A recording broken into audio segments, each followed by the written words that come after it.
ઉદાહરણ 13 જોઈએ. એ જોતા પહેલા ઉપર તમે એક સમીકરણ જોઈ શકો છો. અભિલંબ સ્વરૂપમાં સદિશ સ્વરૂપે સમતલના સમીકરણ માટે આપણે આનો ઉપયોગ કરીશું. આર વેક્ટર એટલે એ તમે જાણો છો કે એક્સ, વાય અને ઝેડ બધાની પાછળ આઈ કેપ, જે કેપ અને કે કેપ. પરંતુ અહીંયા છે એન કેપ. હવે એન કેપ એટલે શું? તો એ પહેલા તમને બતાવી દઉં કે એન કેપ નો મતલબ થશે n vector upon mod of n vector. આને કહીશું આપણે એન કેપ. ચાલો હવે આપણે ઉદાહરણ 13 જોઈ લઈએ એકવાર. અને આ ડી એટલે અંતર છે, બરાબર, ડિસ્ટન્સ છે, જેનું ઉગમ બિંદુથી અંતર 6/√29 હોય અને જેની પર ઉગમ બિંદુમાંથી સમતલ પરનો અભિલંબ 2i cap minus 3j cap plus 4k cap હોય તેવા સમતલનું સમીકરણ શોધો. સૌપ્રથમ તો સમતલનો અભિલંબ એટલે શું એ તમને બતાવી દઉં છું આકૃતિ ડ્રો કરીને. વારંવાર અભિલંબ શબ્દ આવે એટલે તમારે સમજી લેવાનું કે આપણે આની જ વાત કરતા હોઈએ છીએ. આ એક સમતલ મેં ડ્રો કર્યું છે અહીંયા, એવું માની લો તમે. હવે એની ઉપર કોઈક એક લંબ રેખા પસાર થતી હોય, સીધી રેખા લંબ હશે એક્ઝેક્ટલી એની ઉપર, બરાબર. તમે વિચારો કે નીચે ભોય તળિયા ઉપર તમે એક પેન ઊભી કરી દો તો એ શું થઈ જશે? અભિલંબ. તો આ થયો સમતલનો અભિલંબ અને એની દિશાને આપણે શું કહીએ છીએ? N cap. તો સમતલની અભિલંબની જે દિશા છે એનું જ નામ આપણે આપીશું એન કેપ. હવે આપણને અહીંયા એન વેક્ટર એટલે શું? તો એ આ રહ્યું આપણું એન વેક્ટર. આને કહીશું n vector 2i cap minus 3j cap plus 4k cap. હવે આની ઉપરથી આપણે એન કેપ શોધી લઈશું પહેલા તો. એન કેપ એટલે સૂત્ર આપણે બાજુમાં લખ્યું છે n vector upon mod of n vector.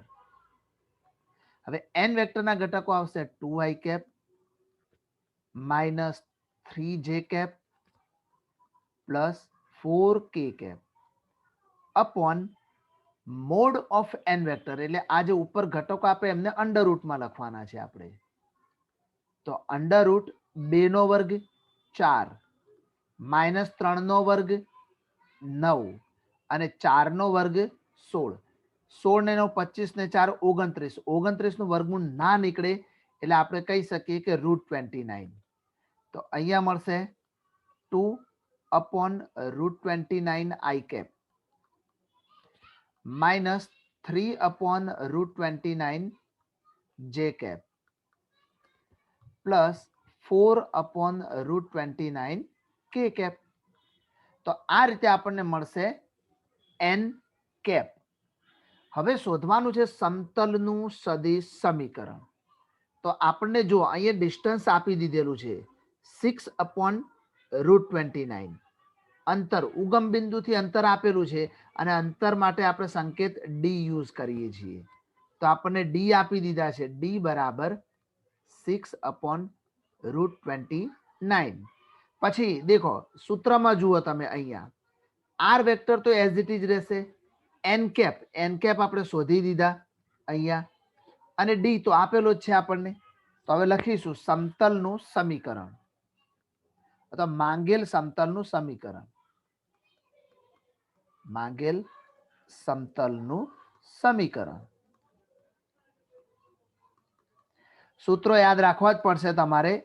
સૂત્રો આવડતા હશે તો કોઈ તકલીફ નહીં પડે આમાં. Equal to d. R vector as it is રહેશે. ડોટ પ્રોડક્ટ છે એન કેપ. એન કેપની જગ્યાએ આવશે 2 અહીંયા આપણે શોધીને તૈયાર કરી દીધી છે. આ રહ્યું આપણું n cap 2/√29 i cap minus 3/√29 j cap plus 4/√29 k cap equal to d. હવે ડી આપણને આપેલા છે 6/√29 બસ આપણે આટલે સુધી જ દર્શાવવાનું છે. આ જે સમીકરણ મળ્યું એ માગેલ સમતલનું સમીકરણ છે. તો એના માટે સૌપ્રથમ તમને એની ફોર્મ્યુલા આવડતી હોવી જોઈએ. હવે એન કેપ યાદ રાખજો કે જે અભિલંબ હોય એનો એકમ સદિશ એટલે એની દિશા, ડી એટલે અંતર થઈ જશે. ચલો ઉદાહરણ 14 જોઈએ. ઉગમ બિંદુમાંથી પસાર થતા અને r vector dot 6i cap minus 3j cap minus 2k cap plus 1 equal to 0 સમતલને લંબ. એનો મતલબ કે આ આપણને જે આપેલું છે એ સમતલનું જ સમીકરણ છે. હવે એને લંબ એકમ સદિશની દિક કોસાઈન આપણે અહીંયા શોધવાની છે. ચલો સૌપ્રથમ જે સમીકરણ આપ્યું છે એ લખી દઈએ. તો r vector dot 6i cap minus 3j cap minus 2k cap plus 1 equal to 0. હવે આને એના પ્રમાણિત સમીકરણ સ્વરૂપમાં પહેલા લખી દઈએ. તો ડિસ્ટન્સ ઓલવેઝ જમણી બાજુ હોય. તો અહીંયા આવશે r vector dot 6i cap minus 3j cap minus 2k cap equal to -1.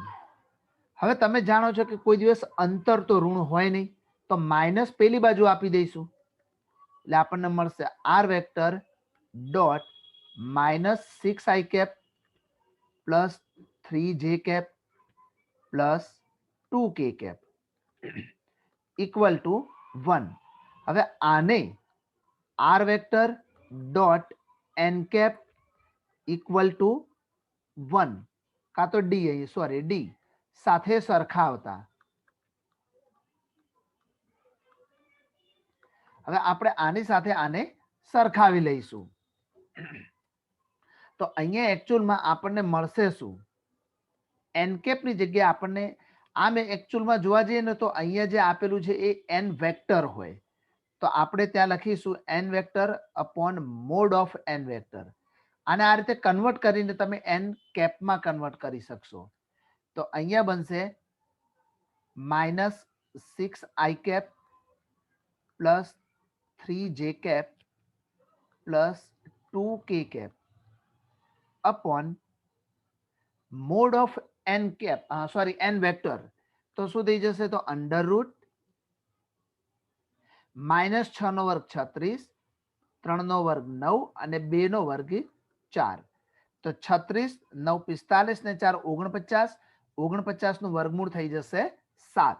તો બધાને અલગ અલગ 7 વડે આપણે ભાગી લઈશું એટલે અહીંયા લખાશે -6 અપોન √49.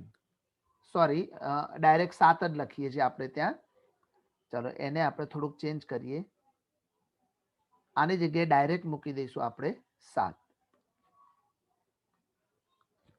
આઈ કેપ પ્લસ 3j કેપ છે તો એની નીચે પણ 7 આવશે અને એ બનશે જે કેપ આ રીતે પ્લસ 2 અપોન 7 કે કેપ. તો એકચ્યુઅલમાં હવે જે મળ્યું ને એ આપણું શું મળી ગયું? અહીંયા એન વેક્ટર મળી ગયા. તો હવે આની અંદર આ જ આપણું સમીકરણ છે, સમજી લો. તો આની અંદર તમે બધી કિંમતો મૂકી દો તો આપણને સ્વરૂપ આ રીતે મળી જશે. માટે r vector dot -6 upon 7i cap plus 3/7 j cap plus 2/7 કે કેપ. હવે એકચ્યુઅલમાં આ જે આપણે ભાગી દીધા, નીચે જેમ લાવી દીધા આપણે એન વેક્ટર, એકચ્યુઅલમાં નિયમ એવો હોય કે જે બી અહીંયા તમને મોડ ઓફ એન વેક્ટર મળ્યા ને એ તમારે ડાબી બાજુ ને જમણી બાજુ બંને બાજુ ભાગવા પડે તો તમને ઓરિજિનલ ડી મળે. એટલે અહીંયા જે આપણે 7 વડે ભગાઈ ગયા એ 7 વડે તમારે આને પણ ભાગવા પડે. એટલે એકચ્યુઅલમાં આને પણ under route x² plus y² plus z² સાથે ભાગવા પડે. એટલે ત્યાં પણ આપણે મળી જશે 1/7. જે હવે આ ખરેખર અર્થમાં જોવા જઈએ તો r vector dot n cap equal to d સ્વરૂપનું સમીકરણ છે.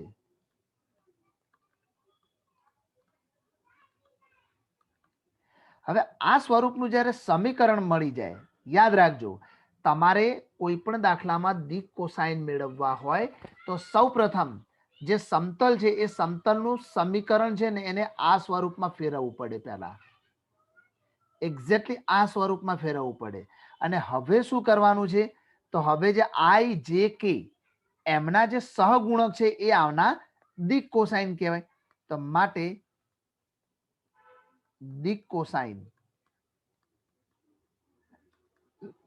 આઈ કેપ નો સહગુણક -6/7, પછી જે કેપ નો સહગુણક 3/7 અને કે કેપ નો સહગુણક 2/7. તો આ જે ત્રણે ત્રણ મળી ગયા એ આપણને એમના દિક કોસાઇન મળ્યા કહેવાય. હવે દાખલા નંબર 15 જોઈએ. ઉગમ બિંદુથી સમતલ 2x - 3y + 4z - 6 = 0 નું અંતર શોધો. ચાલો અંતર શોધતા પહેલા આપણે એને એના પ્રમાણિત સમીકરણમાં લખીએ તો 2x - 3y + 4z -6 ને હવે લઈ જઈશું આપણે જમણી બાજુ, એટલે મળી જશે આપણને અહીંયા 6. હવે આપણે એમને એમના દિક કોસાઇન સ્વરૂપમાં ગોઠવવું પડે. દિક કોસાઇન એટલે LMN. તો અહીંયા તમે જુઓ તો અભિલંબના દિક કોસાઇન કયા કયા છે એ શોધવાના છે આપણે. સમતલના અભિલંબના દિક કોસાઇન. દિક કોસાઇન કેવી રીતે મળે, તો પહેલો આપણને દિક કોસાઇન મળશે L. આપણે જાણીએ છીએ સૂત્ર અહીંયા લખી દઉં છું. દિક કોસાઇન નું સૂત્ર એ યાદ રાખજો, આગળના ચેપ્ટરમાં આપણે શીખી ચૂક્યા છીએ. પહેલો દિક કોસાઇન એટલે L શોધવો તો x/√x² + y² + z². પછી બીજો m શોધવો તો y/√x² + y² + z². અને n શોધવો હોય તો z/ આ મૂકી દઈશું આપણે. તો ચાલો અંડર રૂટમાં પહેલા તો શું જોઈશે, દરેક વખતે x² + y² + z². આની દરેક વખતે જરૂર પડશે તો આમને અલગથી શોધી લઈએ. x એટલે શું, તો એકચ્યુઅલમાં x ના આવે પણ a b c પણ લખી શકાય અહીંયા, બરાબર. એટલે x નો જે સહગુણક છે એને આપણે x કહીએ તો 2 નો વર્ગ, પછી -3 નો વર્ગ અને 4 નો વર્ગ. તો 2 નો વર્ગ 4, 3 નો વર્ગ 9 અને 4 નો વર્ગ 16. બધાનું ટોટલ મારશો તો 29 થઈ જશે. તો √29. તો બધાના છેદમાં √29 આવશે. તો L શોધવો તો કેવી રીતે મળી શકાય, તો 2 ના છેદમાં x નો જે સહગુણક હોય, x નો જે સહગુણક છે એની સાથે આપણે ભાગી લઈશું.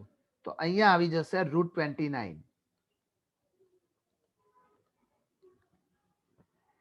એ જ રીતે m શોધવું હોય તો -3 લઈશું, y નો સહગુણક, અને એની નીચે આવશે √29. અને n આવશે z નો સહગુણક 4, એની છેદમાં આવશે √29. અને જમણી બાજુ 6 ને પણ ભાગવાના આવશે. ચાલો એ પછી ભાગી લઈશું. તો હવે જે આખું સમીકરણ છે એને √29 વડે ભાગવાનું, મતલબ તો એવો જ થઈ ગયો, કારણ કે આ બધા એમના દિક કોસાઇન મળી ગયા. તો ચાલો પહેલા તો આને એના પ્રમાણિત સમીકરણમાં ફેરવવું હોય તો અહીંયા લખીએ કે હવે 2x - 3y + 4z = 6 ને √29 વડે ભાગતા, આટલા વડે ડાયરેક્ટ ભાગી લેશો ને આ વચ્ચેનું આ દિક કોસાઇન તમે નહીં લખો તો બી ચાલશે, પણ √29 આપણે અહીંયા કેવી રીતે મેળવે એ જોઈ લો. અને બંને બાજુ √29 વડે આપણે ભાગી લઈશું. તો 2/√29x 3/√29y 4/√29z = 6/√29. હવે આને આપણે મેઇન સમીકરણ, આને એનું LX + my + nz = d સાથે સરખાવતા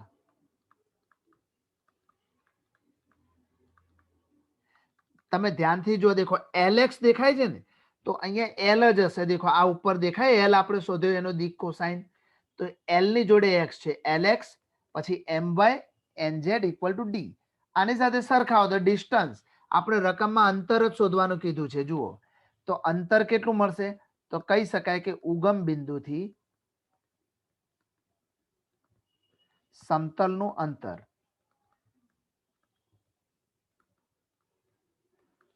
6/√29 મળે. દાખલા નંબર 16, ઉગમ બિંદુથી સમતલ પર દોરેલા લંબના લંબપાદના યામ શોધો. ચાલો લંબપાદના યામ શોધવા માટે આપણે પહેલા તો શું કામ કરવાનું છે એ જોઈ લઈએ. આમ જોવા જઈએ તો સીધું જ છે, પરંતુ તમારે દાખલામાં સમજવું પડશે વ્યવસ્થિત રીતે. ધારી લઈએ, ચલો જો એકચ્યુઅલમાં આકૃતિ દોરતા નથી આપણે, પણ એક સમતલ આપેલું હોય. ધારો કે આ સમતલ, આ એક સમતલ છે અને કોઈ અહીંયા ઉગમ બિંદુ છે આ જગ્યાએ, તો ઉગમ બિંદુથી સમતલ પર દોરેલો એક લંબ હોય. ધારો કે આમ લંબ દોરો, તો અહીંયા જે બિંદુ છે એને એનો લંબપાદ કહેવાય. તો એના યામ આપણે અહીંયા શોધવાના છે. આ બિંદુના ધારી દો કે એનું નામ આપેલું છે આપણને P અને અહીંયા નામ આપેલું છે આનું O. તો એક રેખા OP મળી ગઈ. હવે રેખા OP જે દેખાય છે આપણને, એના દિક ગુણોત્તર પહેલા આપણે લખવા પડશે. જો P ના યામ આપણે ધારીએ તો શું ધારી શકીએ, X1 Y1 Z1, અને આ શું હોય 0 0 0. તો આની ઉપરથી આપણે લખી શકીએ ડાયરેક્ટ જ કે OP નો દિક ગુણોત્તર અથવા OP ના દિક ગુણોત્તર અહીંયા મળશે X1 Y1 અને Z1. એના એ જ રહે, કારણ કે પેલા તો 0 છે. હવે આપણે જે રકમ આપેલી છે એને પહેલા એના અભિલંબ સ્વરૂપમાં દર્શાવી લઈએ. હવે અભિલંબ સ્વરૂપમાં દર્શાવવું એટલે શું કરવાનું, તો -6 ને આપણે જમણી બાજુ લઈ જવાના અને ત્યારબાદ √a² + b² + c² આના વડે આપણે ભાગી લેવાના. તો અભિલંબ સ્વરૂપનું સમીકરણ, અભિલંબ સ્વરૂપનું સમીકરણ. ચલો પહેલા તો સૌ પ્રથમ શું કરી દઈશું, 2x - 3y + 4z = 6 કરીશું. હવે આને ભાગવાનું છે, અહીંયા લખી દઉં છું. શાના વડે ભાગવાનું, બંને બાજુ.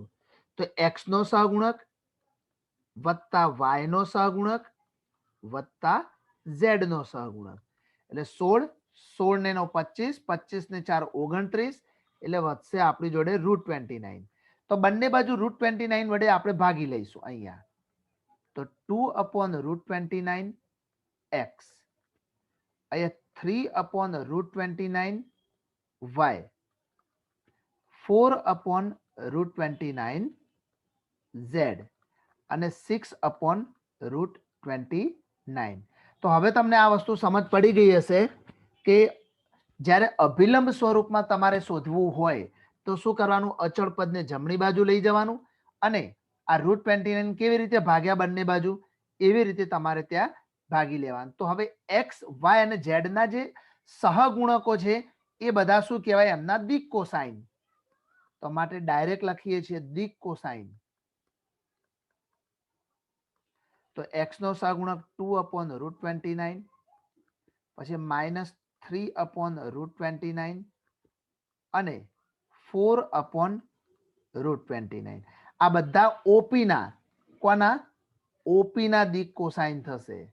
દેખાય છે આકૃતિમાં દર્શાવ્યું છે આપણે, ઉગમ બિંદુથી લંબપાદ P પર જે લંબ અંતર ઉપર જે રેખા ડ્રો કરેલી છે એના દિક કોસાઇન થયા. હવે તમારે આને દર્શાવવું હોય તો કેવી રીતે દર્શાવી શકાય, ચલો એને આપણે દર્શાવીએ અહીંયા. હવે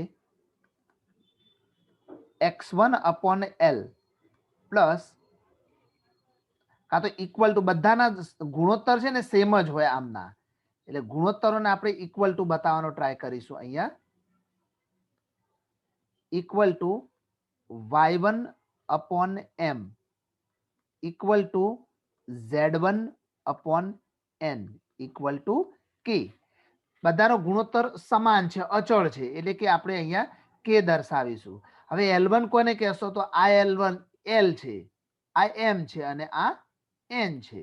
તો આની અંદર અપ્લાય કરો તો x1 अपॉन L ની વેલ્યુ છે 2 अपॉन √29. પછી એ રીતે y ની વાત કરીએ તો y ની નીચે મૂક્યો તો y1 अपॉन m m એટલે -3 अपॉन √29. આપણે આમાંથી x1 y1 z1 ની કિંમતો શોધીશું અને એને આપણે રકમમાં મૂકી દઈશું. યાદ રાખજો. ચલો z1 ની જગ્યાએ z1 अपॉन n ની જગ્યાએ આવશે 4 अपॉन √29 ઇક્વલ ટુ k. હવે x1 ની વેલ્યુ શું થાય? તો જે 2 अपॉन √29 છે એ ડાયરેક્ટ ગુણાઈ જશે અહીંયા k ની, એટલે આપણને x1 મળી જશે k સાથે ગુણો તો 2k अपॉन √29. એ રીતે y1 મળી જશે -3k अपॉन √29 અને z1 મળી જશે 4k अपॉन √29. હવે જે x y અને z ત્રણે ત્રણની કિંમતો છે એ આપણે રકમમાં મૂકવાની છે. હવે x1 y1 z1 ની કિંમત 2x - 3y + 4z - 6 equal to 0 માં મૂકતા જો તમે આની અંદર મૂકશો ને તો એમાંથી તમને k નું મૂલ્ય મળી જશે. તમે ડાયરેક્ટ શોધજો 6 अपॉन √29 મળી જશે. હવે આ બધા જે k નું મૂલ્ય મળી ને એને આપણે મૂકી દઈશું આપણા મેઇન આ જે છેલ્લી લાઈન મળી ને એમાં જ્યાં જ્યાં k છે ત્યાં 6 अपॉन √29 મૂકી દઈશું. માટે લંબપાદ મળી જશે આપણને. x1 ની જગ્યાએ 2k अपॉन √29 છે, એમાં k નું મૂલ્ય 6 મૂકશો તો 6 દુ 12 આવશે અહીંયા √29 ઇન્ટુ √29 એટલે થઈ જશે એમાં 29 થઈ જશે અહીંયા.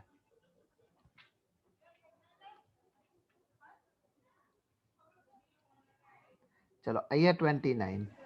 એ રીતે અહીંયા y1 માં તમે -3k अपॉन √29 છે, એમાં જો k નું મૂલ્ય મૂકો તો 6 તારી -18 તો ઉપર -18 અને નીચે √29 ભેગા કરીશું એટલે મળશે આપણને 29.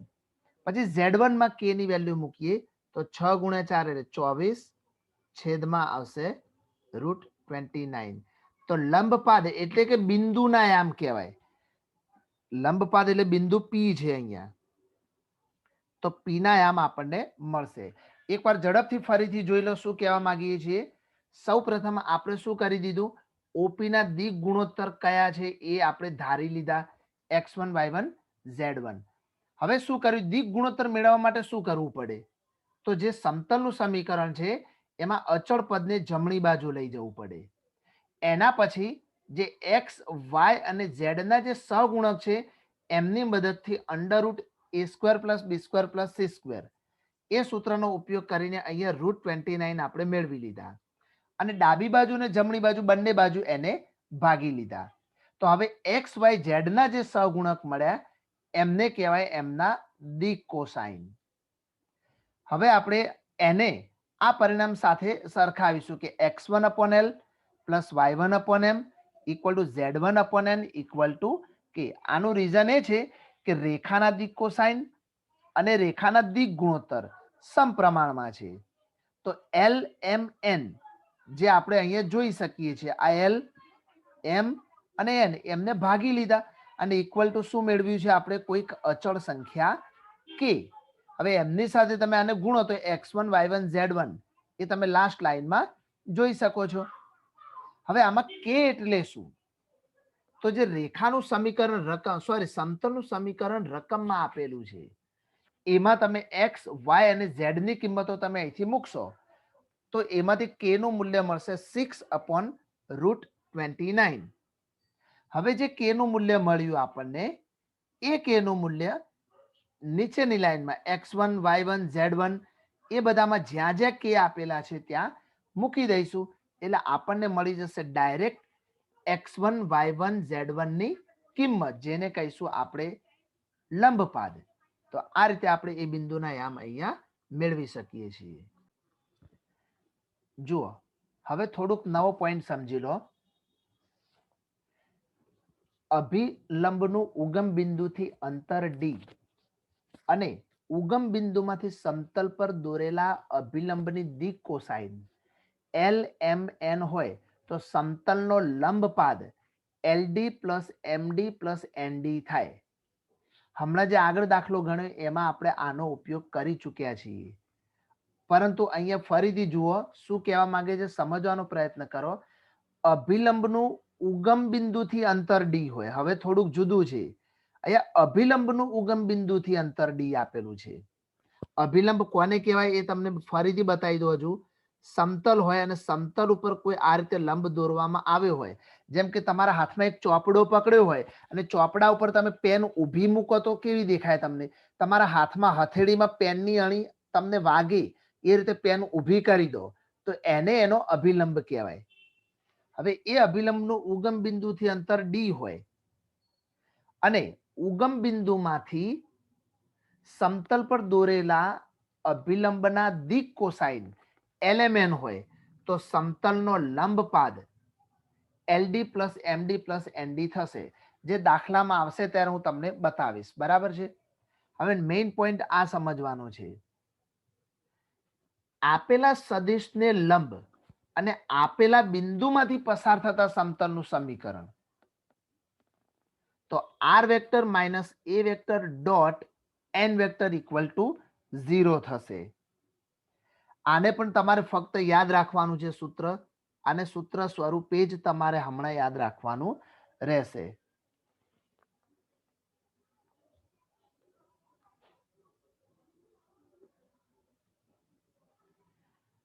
ચલો હવે સમતલના સમીકરણનું કાર્તેજીય સમીકરણ.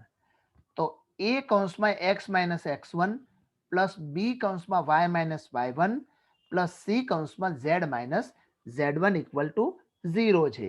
એ બધું જ્યારે જરૂર પડશે ત્યારે અહીંયા ફરીથી આવશે જ, પરંતુ એકવાર તમારી નજર સામે આપણે એમને અહીંયા પસાર કર્યા છે. બરાબર. હવે આપણે જોઈશું ઉદાહરણ નંબર 17. દેખો એક બિંદુ આપેલું છે 5 2 -4. હવે બિંદુ આપેલું હોય તો એને આપણે કહીશું એ વેક્ટર. સૌ પ્રથમ યાદ રાખો કોઈ પણ બિંદુ એટલે એ વેક્ટર. 5 આપેલા 5 2 -4 તો 5 i cap plus 2 j cap minus 4 k cap. આને કહેવાશે એ વેક્ટર. ચલો આટલું આપણને સમજ પડી જાય એવું છે. હવે બિંદુમાંથી પસાર થતી અને 2 3 -1 દિક ગુણોત્તર વાળી રેખા. હવે દિક ગુણોત્તર હોય તો એને કહેવાય n વેક્ટર.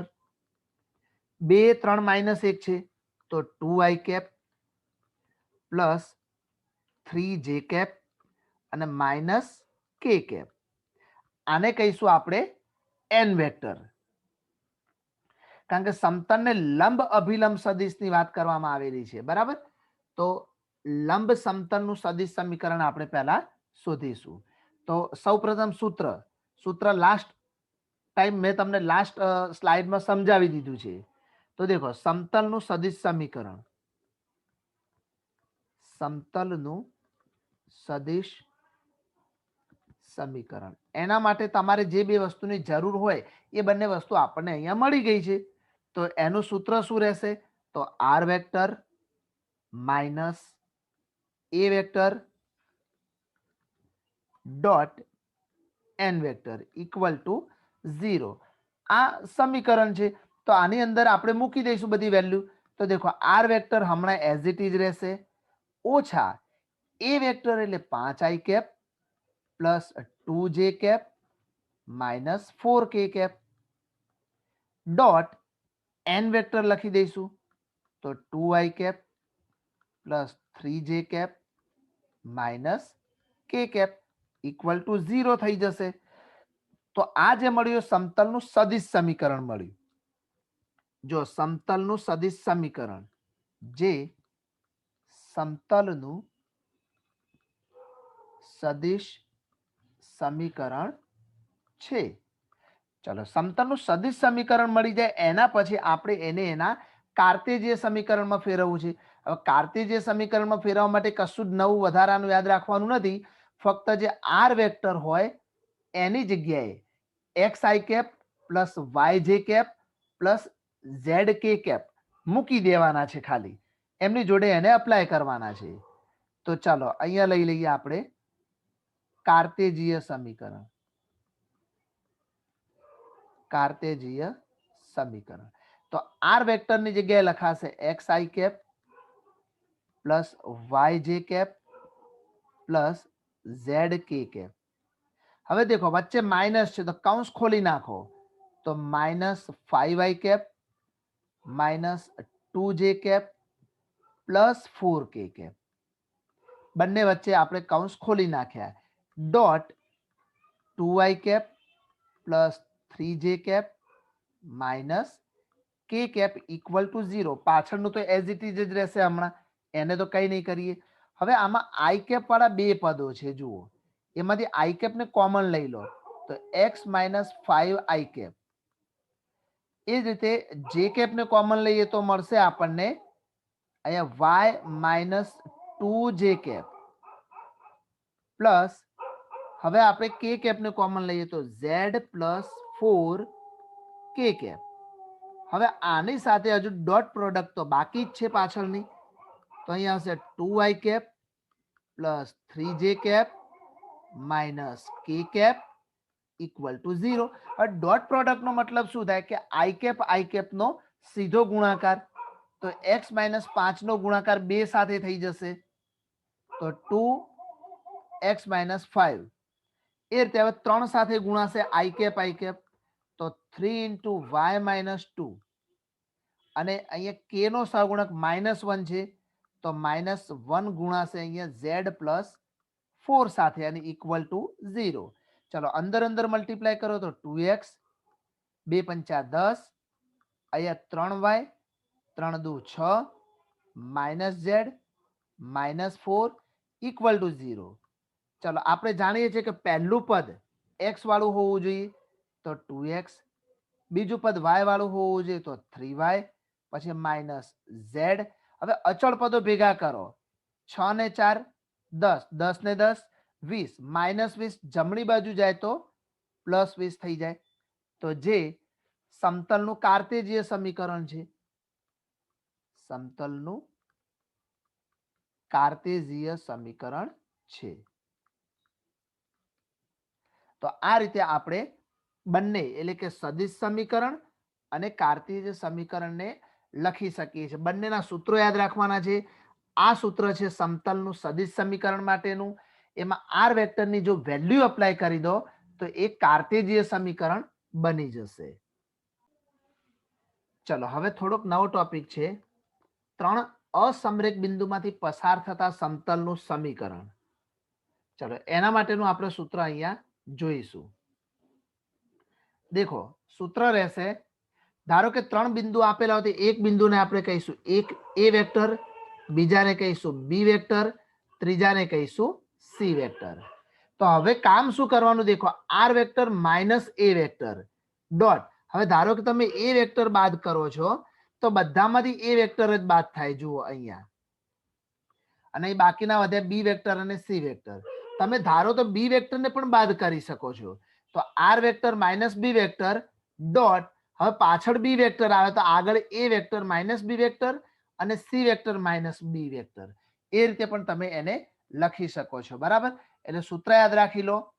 તો પાછળના ભાગમાં એ વેક્ટર હોય તો બી વેક્ટર ને સી વેક્ટરમાંથી એ વેક્ટરને બાદ કરવા પડશે અને વચ્ચે એમની ક્રોસ પ્રોડક્ટ આવશે આ જગ્યાએ. અન્યથા તમે આ સૂત્રનો પણ ઉપયોગ કરી શકો છો.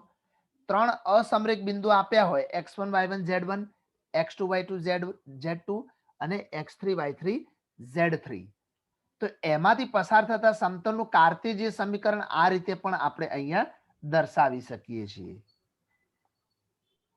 ચલો સૌપ્રથમ આપણે ઉદાહરણ નંબર 18 જોઈ લઈએ, જેમાં આ જ સૂત્રનો ઉપયોગ કરવામાં આવેલો છે. તો દેખો આપણને શું કીધું છે, આર એસ ટી એવા 3 બિંદુઓ આપેલા છે અને 3 બિંદુમાંથી પસાર થતા સમતલનું સદિશ સમીકરણ કીધું છે, કાર્તેજીય નહીં. ઓકે, સદિશ સમીકરણ એટલે જે પહેલું સૂત્ર મૂક્યું હતું એ. ચાલો તો આપણે એનો ઉપયોગ કરીએ. તો આર એટલે આપણે નામ આપી દઈએ એ વેક્ટર. તો અહીંયા એના યામ આવી જશે 2i cap plus 5j cap minus 3k cap. આને કહીશું એ વેક્ટર. એ રીતે બી વેક્ટર એટલે બિંદુ એસ. બી વેક્ટરમાં minus 2i cap minus 3j cap plus 5k cap. અને સી વેક્ટરમાં આવી જશે 5i cap plus 3j cap minus 3k cap. ચાલો હવે a vector b vector c vector મળી ગયા આપણને. તો સીધે સીધા આપણે એને આ જ ફોર્મ્યુલામાં મૂકી દઈશું. બાજુમાં ફોર્મ્યુલા લખેલી જ છે, તો ડાયરેક્ટ આપણે એ જ ફોર્મ્યુલાની અંદર મૂકવાનો ટ્રાય કરીશું. તો ચલો આર વેક્ટર એટલે આર વેક્ટર જ રહેશે ઓછા એ વેક્ટર. એ વેક્ટરના ઘટકો લખી દઈશું અહીંયા 2i cap plus 5j cap minus 3k cap. ચલો આમનો બંનેની બાદબાકી મૂકી દીધી. ડોટ પ્રોડક્ટ કરવાની છે. હવે ડોટ પ્રોડક્ટમાં તમે ધ્યાનથી જુઓ શું કરવાના છીએ આપણે. તો બી વેક્ટર માઇનસ એ વેક્ટર. ચાલો અહીંયા શોધીને તૈયાર કરી દઈએ આપણે. બી વેક્ટર માઇનસ એ વેક્ટર. તો બી વેક્ટરમાંથી એ વેક્ટર બાદ કરીએ તો -2 ઓછા 2 એટલે -4i કેપ.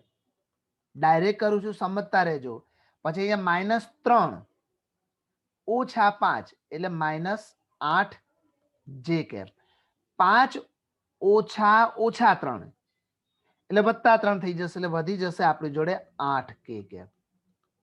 એ તે બીજું શું જોઈશે અહીંયા, C vector minus a vector. એ પણ શોધી લઈએ આપણે. ચલો હવે આ છેલ્લી લાઈનમાંથી આપણે એ વેક્ટર બાદ કરીશું. તો 5 ઓછા 2 એટલે મળી જશે 3i કેપ. પછી 3 ઓછા 5 એટલે -2j કેપ.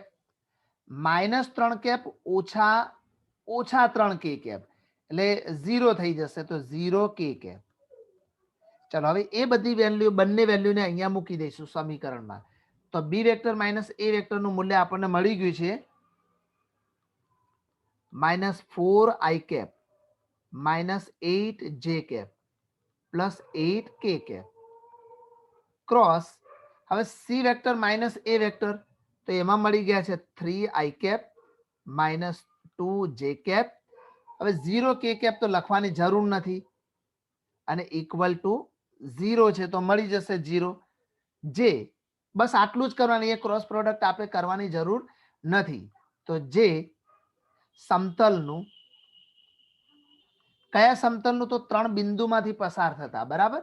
તો જે આપેલા 3 બિંદુમાંથી પસાર થતા સમતલનું સદિશ સમીકરણ છે. તો આ રીતે આ સમીકરણને આપણે અહીંયા મેળવી શકીએ છીએ. ચલો હવે જોઈશું સમતલના સમીકરણનું અંતઃખંડ સ્વરૂપ. અને અંતઃખંડ સ્વરૂપ હોય તો આ એનું સૂત્ર થઈ જશે.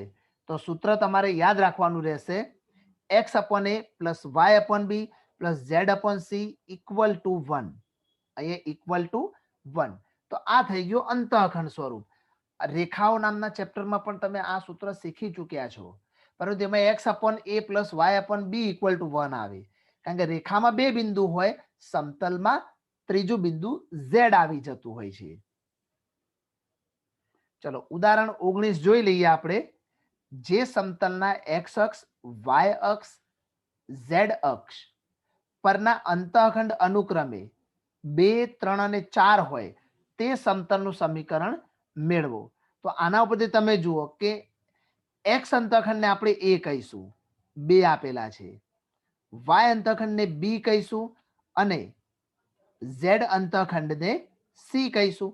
હવે સમતલનું સમીકરણ કયા સ્વરૂપનું? તો ઉપર જ સૂત્ર મૂકી દીધું છે, સમતલના સમીકરણનું અંતઃખંડ સ્વરૂપ. તો સમતલનું સમીકરણ સ્વરૂપ છે એનું x/a plus y/b plus z/c equal to 1.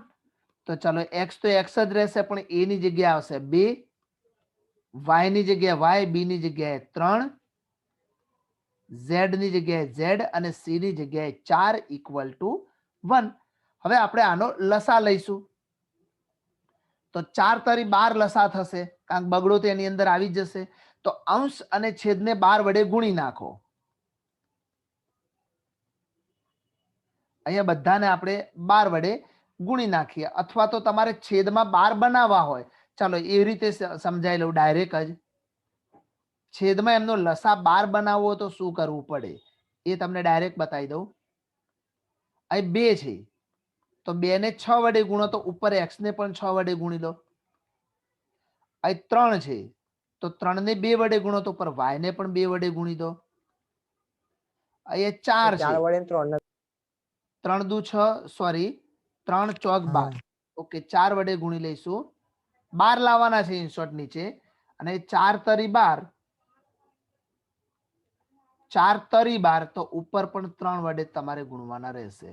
તો આ બાજુ પણ આપણે 12 વડે જ ગુણવાના રહેશે. ચલો તો અહીં તો એક જ રાખો ને, આ બાજુ હમણાં એક જ રહેશે. અહીંયા ફક્ત ડાબી બાજુનો જ લસા લઈએ છીએ આપણે. ચલો બધાના છેદમાં 12 12 12 આવી ગયા, તો ડાયરેક્ટ લખીશું 6x plus 4y plus 3z આખાના છેદમાં 12 બરાબર 1. છેદનો 12 પેલી બાજુ ગુણી નાખો એટલે લસાનું કામ કમ્પ્લીટ થઈ જાય. તો 6x plus 4y plus 3z equal to 12 મળે. આ શું મળી ગયું? જે સમતલનું સમીકરણ છે. સમતલનું સમીકરણ છે. તો આ રીતે આપણને જ્યારે સમતલનું અંતઃખંડ સ્વરૂપ આપેલું હોય, જેમ અહીંયા બધા અંતઃખંડ આપેલા છે, તો આ એક સિમ્પલ સૂત્ર દ્વારા આપણે રેખાનું સમતલનું સમીકરણ મેળવી શકીશું.